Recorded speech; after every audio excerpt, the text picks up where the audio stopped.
Assalamualaikum warahmatullahi wabarakatuh. Halo adik-adik, apa kabar? Ketemu lagi di channel YouTube Citra Ditra Official. Belajar IPA menjadi mudah dan menyenangkan. Adik-adik, pada kesempatan kali ini kita akan sama-sama belajar tentang kemagnetan. Nah, ketika kita belajar kemagnetan, kalian pernah kan mendengar bahwa ada banyak burung yang bermigrasi pada musim tertentu? Atau ada ikan salmon yang bermigrasi ketika dia akan bertelur? Kira-kira kenapa ya hewan-hewan tersebut dapat mencapai tujuan walaupun tujuannya sangat jauh? Ya, betul. Ini berhubungan dengan kemagnetan. Nah, sebelum kita membahas lebih jauh tentang kemagnetan, apa sih maksudnya yang dimaksud dengan magnet itu? Magnet adalah benda yang memiliki kemampuan menarik benda lain di sekitarnya yang memiliki sifat khusus, atau dengan kata lain bahan-bahan tertentu. Nah, bahan apa saja kira-kira yang dapat ditarik oleh magnet? Ada yang bisa jawab? Coba kalian perhatikan, magnet ladam atau magnet U ini, tapal kuda ini, dia dapat menarik benda apa saja? Ya, betul. Magnet ini dapat menarik besi dan baja. Jadi, magnet itu berasal dari kata magnesia, yang berarti batu besi. Nah, orang Cina atau bangsa Cina itu sudah menggunakan magnet sebagai petunjuk arah kira-kira mulai tahun 1200-an. Bahan yang ada di dunia ini ya dibedakan menjadi bahan magnetik dan bahan non-magnetik. Apa bedanya? Bahan magnetik adalah bahan yang dapat ditarik dengan kuat oleh magnet dan dapat dimagnetkan atau dibuat magnet, yaitu contohnya besi, baja, nikel, dan kobalt. Sedangkan bahan non-magnetik ini terbagi menjadi dua, ada paramagnetik dan ada diamagnetik. Kalau bahan paramagnetik, dia bahan yang dapat ditarik dengan lemah oleh magnet, tetapi tidak bisa dimagnetkan, contohnya aluminium dan platina. Sedangkan bahan diamagnetik adalah bahan yang ditolak dengan lemah. Jadi dia itu tidak bisa juga dimagnetkan, contohnya seng dan bismut. Sampai di sini paham ya kenapa besi dan baja tadi bisa ditarik dengan mudah oleh magnet? Ada dua buah logam yang di sebelah kiri itu tanda panahnya tidak beraturan, sedangkan yang di sebelah kanan itu tanda panahnya dia beraturan. Nah, tanda panah ini adalah magnet elementer. Ketika magnet elementer itu beraturan, berada atau menuju pada satu arah, dia dikatakan magnet. Tetapi ketika dia tidak beraturan, maka ini bukan magnet. Nah, jadi besi dan baja itu terdiri dari atom-atom magnet yang disebut dengan magnet elementer. Besi dan baja tidak bersifat magnet ketika susunan elementernya tidak teratur. Nah, tetapi dia bisa bersifat magnet ketika susunan elementernya teratur. Nah, magnet elementer pada besi itu mudah diarahkan. Berbeda dengan magnet elementer pada baja yang sukar diarahkan. Nah, selanjutnya, apa sih pengaruh magnet pada magnet-magnet elementer benda yang bersifat magnetik dan non-magnetik? Kita lihat di sini ada tembaga. Tembaga ini dia bersifat tidak beraturan ya magnet elementernya. Kemudian didekatkan dengan magnet, dia akan berubah. Tetapi ketika dijauhkan, dia akan balik lagi. Coba lihat besi. Nah, ketika besi didekatkan dengan magnet, maka si besi itu dia akan merubah magnet elementernya menjadi searah. Sehingga diperoleh kutub utara dan kutub selatan walaupun magnetnya sudah menjauh seperti itu. Nah, adapun bentuk-bentuk magnet seperti kita ketahui ada magnet batang, magnet silinder, magnet jarum, magnet ladam, dan magnet lingkaran. Ada lagi bentuk yang belum Ibu sebut? Coba kalian cari ya. Nah, adik-adik, selanjutnya sudah tahu kan kalau magnet itu punya kutub utara dan kutub selatan? Di mana letaknya? Iya, betul. Letak kutub utara dan kutub selatan magnet itu berada pada ujung-ujung magnet. Ya, ujung-ujung magnet inilah yang memiliki gaya tarik atau gaya tolak yang terbesar di magnet. Seperti itu ya. Nah, lantas bagaimana sifat-sifat kutub magnet? Nah, di sini ada yang warna merah itu utara, yang warna biru itu untuk selatan. Nah, kemudian apa yang terjadi ketika kita mendekatkan kutub utara ke kutub selatan magnet? Ketika kita mendekatkan kutub yang tidak senama atau yang berbeda jenis, maka betul, akan terjadi tarik-menarik antara kedua kutub yang berbeda. Kemudian, apa yang terjadi ketika kita mendekatkan kutub yang sejenis? Di sini ada utara dengan utara. Benar, karena dia akan saling tolak-menolak, sehingga nanti dia akan saling menjauh. Kemudian, kita akan belajar bagaimana cara membuat magnet. Cara membuat magnet itu ada 3. Yang pertama, dengan cara digosok. Nah, digosoknya jangan sembarang gosok ya, tetapi harus satu arah. Nah, terus digosok sampai nanti si bahannya itu berubah menjadi magnet.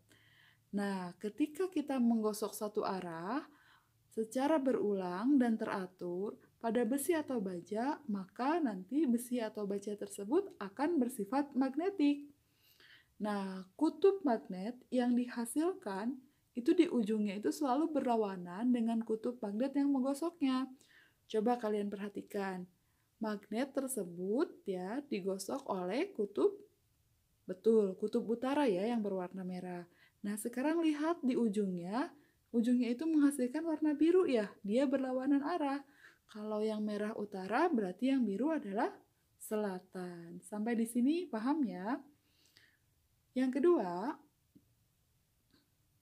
dengan menggunakan arus listrik atau yang biasa disebut dengan elektromagnetik. Nah, seperti apa? Kalian bisa melihat ya gambar tersebut. Di sana ada baterai, ada kumparan, dan ada paperclip. Oke, ketika rangkaiannya terbuka atau tidak dihubungkan dengan baterai, maka paperclip itu tidak dapat ditarik oleh kumparan. Sedangkan ketika rangkaiannya tertutup, rangkaiannya dihubungkan dengan baterai, secara otomatis kumparan tersebut bersifat magnetik yang ditandai dengan mampu menarik paperclip. Nah, kurang lebih simulasinya seperti itu ya. Ketika batang itu dihubungkan dengan sumber arus listrik, maka secara otomatis dia dapat berubah menjadi magnet. Nah, bagaimana menentukan arah kutub magnet yang dihasilkan oleh arus listrik atau yang kita sebut dengan elektromagnetik? Ini menggunakan kaidah tangan kanan ya. Nah, diibaratkan ibu jari itu adalah kutub utaranya, sedangkan keempat jari itu adalah arusnya. Jadi, ketika arusnya itu mendekat, maka kutub utaranya itu di atas. Sebaliknya, ketika arusnya menjauh, maka kutub utaranya ke bawah. Cara yang ketiga yaitu dengan induksi. Kalian perhatikan ada 2 logam, yang satu baja, yang satu besi. Baja dan besi ini didekatkan dengan magnet. Nah, ketika baja dan besi ini didekatkan dengan magnet, maka besi dan baja akan menjadi magnet. Nah, terjadinya magnet seperti ini disebut dengan induksi. Nah, kemudian ketika magnet tersebut dijauhkan dari besi dan baja, besi akan dengan mudah kehilangan sifat magnetnya. Sementara baja tetap mempertahankan sifat magnetnya. Nah, selanjutnya, ternyata magnet itu dapat menimbulkan medan magnet di sekitarnya. Maksudnya seperti apa? Medan magnet adalah ruang di sekitar suatu magnet di mana magnet lain atau benda lain yang mudah dipengaruhi magnet akan mengalami gaya magnetik jika diletakkan dalam ruang tersebut. Coba kalian perhatikan ya. Di sini ada serbuk besi yang awalnya dia teratur, kemudian ketika didekatkan dengan magnet, maka serbuk besi tersebut menjadi berubah ya. Nah, kenapa bisa terjadi seperti itu? Karena magnet dia memiliki kemampuan untuk menarik besi-besi tersebut selama si besi tersebut berada di daerah atau di medan magnet. Nah, garis-garis gaya magnet atau flux magnetik ini merupakan garis-garis yang menggambarkan adanya medan magnet. Nah, ini ya, ini lebih jelas lagi. Jadi di sana seolah-olah seperti ada garis-garis. Garis-garis inilah yang menunjukkan medan magnet. Ketika ada benda di dalam medan magnet, maka dia akan terpengaruh oleh magnet tersebut. Tetapi ketika tidak ada di garis-garis gaya magnet tersebut, maka tidak akan terpengaruh. Sifat garis-garis gaya magnet. Di sini ada magnet batang yang N itu utara dan S itu selatan. Coba perhatikan tanda panahnya. Kalian bisa menyimpulkan? Satu lagi. Kira-kira apa maksudnya? Iya, betul. Garis-garis gaya magnet itu tidak pernah saling berpotongan. Dan garis-garis gaya magnet itu selalu keluar dari kutub utara menuju kutub selatan. Tempat yang garis-garis gaya magnetnya rapat menunjukkan medan magnetnya kuat. Sebaliknya, tempat yang garis-garis magnetiknya renggang menunjukkan medan magnetnya yang lemah. Sampai di sini paham ya mengenai garis-garis gaya magnet? Oke, selanjutnya bumi itu memiliki sifat magnetik loh. Nah, inilah yang menyebabkan kenapa hewan-hewan tadi yang bermigrasi tersebut tidak nyasar. Walaupun tujuannya jauh, biar dapat mencapai tujuan. Nah, seperti apa? Di sini ada gambar bumi atau globe atau bola dunia yang ditempeli atau di atasnya ada apa? Betul, ada magnet jarum yang identik dengan kompas. Nah, pertanyaan Ibu, kenapa kompas itu selalu menunjuk ke kutub utara geografis bumi? Ada yang tahu? Ya, jadi jarum kompas itu selalu menunjuk ke arah utara selatan. Hal ini merupakan salah satu fakta ilmiah yang menunjukkan bahwa bumi itu mempunyai sifat magnetik. Masih belum paham? Oke, kalian lihat gambar di bawah ya. Kalau yang atas itu diibaratkan dengan kutub utara geografis bumi dan di bagian bawah itu kutub selatan geografis bumi, maka ternyata di dalam bumi itu dia memiliki kutub magnetik yang berbeda arah.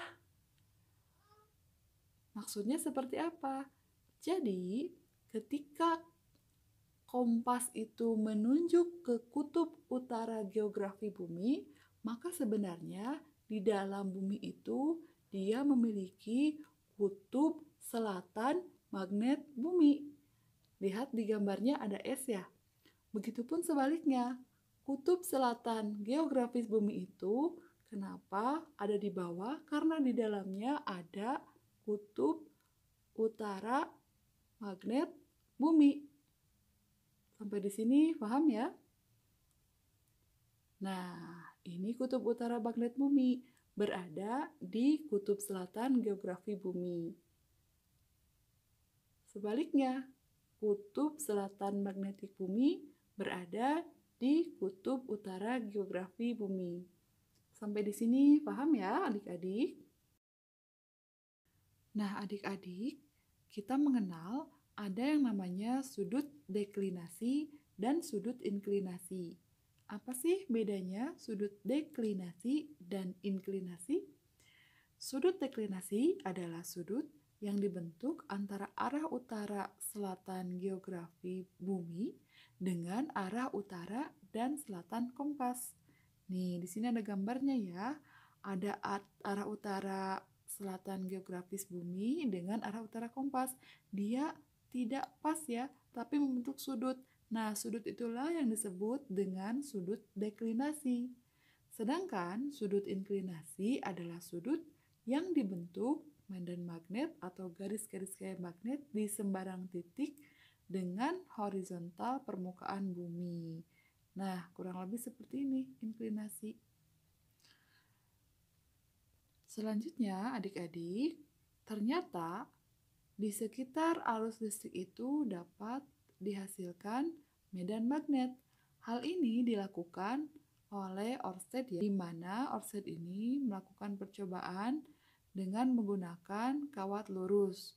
Jadi, ketika kawat itu tidak dialiri arus listrik, maka jarum kompas tidak menyimpang. Ketika kawat tersebut dialiri arus listrik ke atas, maka kutub utara jarum kompas menyimpang ke kanan. Sebaliknya, ketika kawat dialiri arus listrik ke bawah, kutub utara jarum kompas menyimpang ke kiri. Dari percobaan Ørsted tersebut, disimpulkan bahwa ternyata di sekitar penghantar kawat yang dialiri arus listrik terdapat medan magnet dan arahnya pun tergantung pada arah arus listrik yang mengalirnya. Kemudian, ya, ketika ada satu penghantar lurus atau kawat tadi ya dialiri arus listrik, maka akan dihasilkan garis-garis gaya magnetik di sekitarnya. Nah, perhatikan adik-adik gambar berikut. Ketika arusnya ke atas, maka garis-garis gaya magnetnya seolah-olah mendekati kita ya. Nah, ketika arusnya ke bawah, maka garis-garis gaya magnetnya menjauhi kita. Coba kalian perhatikan, betul ya? Kenapa bisa seperti itu? Nah, ternyata medan magnet di sekitar kawat penghantar itu ya, yang dialiri arus listrik berbentuk lingkaran dan dapat ditentukan dengan aturan tangan kanan atau kaidah tangan kanan. Jadi kalian silakan angkat tangan kanannya seperti gambar. Nah, ibu jari kalian itu diibaratkan arah arus listriknya. Sedangkan keempat jarinya itu adalah arah medan magnetiknya. Nah, sekarang kita coba ya. Coba kalian arahkan ibu jarinya ke atas, maka keempat jarinya itu seolah-olah mendekati kita ya. Sekarang coba kalian balikkan, masih tangan kanan, arah ibu jarinya itu ke bawah. Maka si keempat jari kita itu seolah-olah menjauh ya. Nah, itu tadi garis-garis gaya di penghantar yang lurus. Ya, jika tadi garis-garis gaya magnet itu berada pada penghantar kawat yang lurus, nah ternyata pada kumparan berarus atau solenoida itu juga dapat ditentukan garis-garis gaya magnetnya. Nah, ini yang dimaksud dengan solenoida atau kumparan berarus. Kemudian, kalau kita lihat, garis-garis medan magnet yang ditunjukkan oleh pola serbuknya itu kelihatan ya. Berarti artinya ada arus yang masuk pada kumparan tersebut. Nah, ini simulasinya. Di sini ada dua contoh. Jadi kalian lihat, ada lingkaran pink, ada dot atau titik di tengahnya, itu adalah kawat yang dialiri arus listrik keluar dari bidang atau yang mendekati kita arus listriknya. Sedangkan ada lingkaran pink yang tanda silang di tengahnya itu artinya kawat tersebut hanya masuk atau ke bidang atau menjauhi kita. Nah, sekarang kita simulasikan bahwa keempat jari kita itu adalah arus dan ibu jari itu menunjukkan kutub utara. Kita coba dulu dengan mensimulasikan bahwa keempat jari itu mendekati kita. Arahkan keempat jari tersebut ke mata kita. Sudah? Oke. Maka ibu jarinya menuju ke mana? Iya, betul, menuju ke kanan. Sebaliknya, ketika keempat jari itu menjauh atau masuk ke bidang atau menjauhi mata kita, maka apa yang terjadi? Betul, kebalikannya ya. Nah, adik-adik, materi selanjutnya adalah tentang elektromagnet. Kalian perhatikan gambar berikut. Ya, jadi jika ke dalam kumparan berarus listrik diberi inti besi lunak, ternyata itu mempengaruhi kemagnetannya, yaitu menjadi lebih besar. Nah, susunan kumparan dan inti besi lunak inilah yang disebut dengan elektromagnet atau magnet listrik. Nah, ini ya. Tadi di dalam kumparan dimasukkan besi lunak. Nah, besi lunak ini jadi mampu menarik paperclip lebih banyak dibandingkan dengan tanpa ada besi lunak. Sampai di sini paham ya yang dimaksud dengan elektromagnet? Oke. Nah, selanjutnya besar medan magnet dari elektromagnet atau magnet listrik ini ditentukan oleh beberapa faktor. Yang pertama adalah dari kuat arus. Ketika kita memberikan kuat arus yang banyak atau besar, maka akan dihasilkan medan magnet yang besar pula. Yang kedua adalah jumlah lilitan kumparan. Semakin banyak lilitan yang mengitari elektromagnet, maka semakin kuat medan magnetnya. Yang ketiga adalah dengan memasukkan bahan inti ke dalam kumparan. Nah, ketiga hal ini yang dapat memperbesar medan magnet pada elektromagnet. Nah, selanjutnya untuk apa sih elektromagnet itu? Ada banyak manfaat dari elektromagnet, diantaranya untuk mengangkut benda-benda yang terbuat dari besi. Nah, di sini kita bisa melihat ya, ada ketika kita akan mengangkat mobil atau seterusnya, itu akan lebih mudah dengan menggunakan prinsip elektromagnet. Sampai di sini paham ya? Salah satu fungsi dari elektromagnet adalah ini tadi, mengangkat benda-benda dari besi. Nah, selanjutnya juga ada untuk bel listrik. Nah, selain bel listrik juga ada yang namanya relay. Ternyata pada penghantar berarus listrik ini terdapat gaya. Nah, di mana besarnya gaya ini bergantung kepada kuat arus listrik, kuat medan magnet, dan panjang penghantarnya. Arah gaya magnetik dapat ditentukan dengan kaidah tangan kanan. Pada kaidah tangan kanan yang kedua itu ya kita lihat yang ibu jari ini dia menunjukkan arus.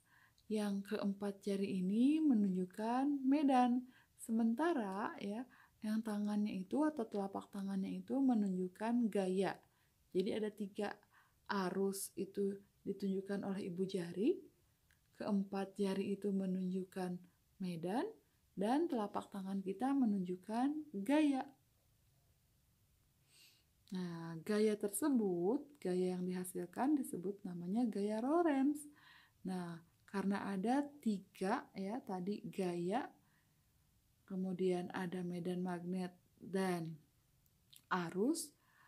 Nah, maka rumus mencari gaya Lorentz adalah B atau muatan medan magnet dikali I atau arus listrik dikali panjang kawat.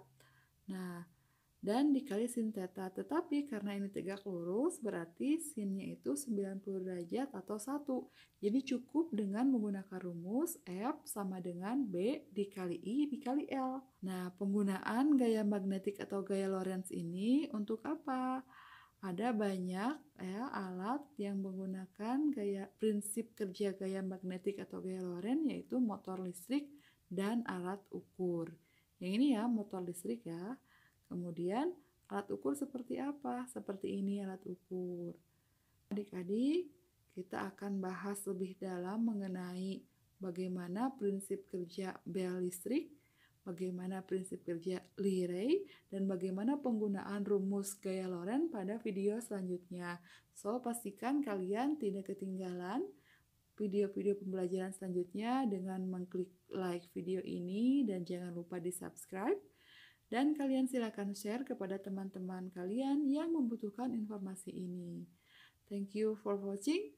Wabillahi taufiq wal hidayah. Wassalamualaikum warahmatullahi wabarakatuh.